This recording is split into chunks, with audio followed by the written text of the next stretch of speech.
Okay, integration by parts. This is the priority order for picking u. So u is the bit that we pick, which we'll be differentiating. Now, in the examples I've given you so far, we were always picking polynomials, by which I mean like x squareds or 2x plus 3 or that sort of thing, just powers of x. There is something that we're going to pick above in the priority list.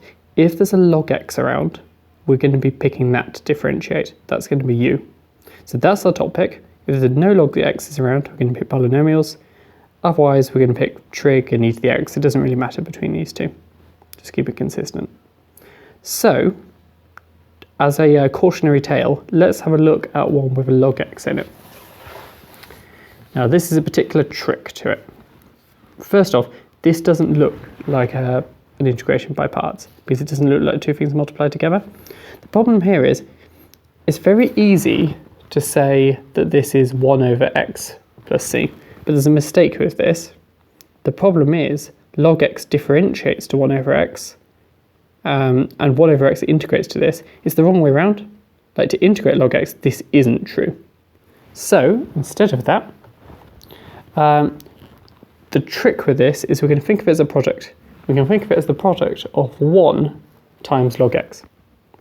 Now, looking into our priority list here, we're going to pick u and dv dx. Well, we've got a log x around, so that's going to be here, and dv dx is just going to be 1. After this point, it should all work out. So du dx is going to be 1 over x, because it differentiates to this. V is just x. And putting it all together, this thing over here is u times v, so x log x, minus the integral of this thing times this thing. So x times 1 over x dx. Now if you just look at that, we've got x log x, that's fine. This thing over here, inside the integral, where x and 1 over x just cancels out to 1 dx.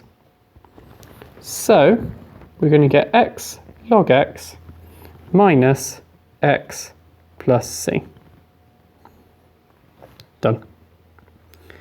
When you've got log x, you have to pick it as this because we don't know how to integrate it. If you pick log x to be here, dv dx, when you try and integrate it, you can't do it. Here's one for you to have a go at. Same theme. X log x dx. Have a go at this one. Pick what u equals, pick what dv dx equals, and remember your priority list here. If you've got a log x around, that's the bit you pick for u first. Pause the video, have a go.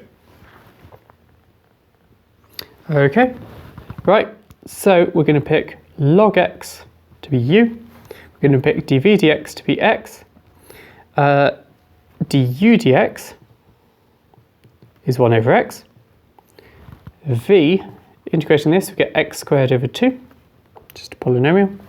So this thing over here is that times that, x squared over 2 log x minus the integral of this thing times this thing. We'll do some simplifying in a minute. Okay, so we've got x squared over 2 log x, haven't done anything there, minus, I'm going to take a factor of a half out, the integral x squared over x, it's just x dx, and now we're ready to actually do the integration. X squared over 2 log x minus, well, x goes to x squared over 2. We've already got a factor of 2, so it's x squared over 4 plus c. The plus c comes when we do the last integral. Done.